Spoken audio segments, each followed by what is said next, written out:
ભુવા પકવું તો એવા પકવજે હજારની મેદની હોય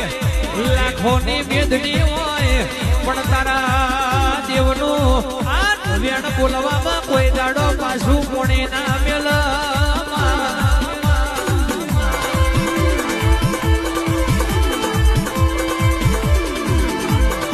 પછી માતા વેણ હુદાડ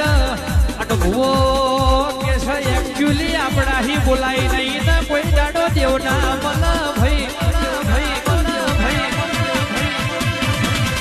દેવનું કોઈ હગું ના હોય દેવનો કોઈ મોમો નહીં દેવનો કોઈ ઉહાર નહીં દેવનો કોઈ કાકો નહીં દેવનું કોઈ કટમ નહીં હકીમાનો જડેલો ભાઈ હોય ને ખોટું લાગવું હોય તો ભલે લાગ પણ માતા હુજાડા એ બોલી જાય ને ભૂવો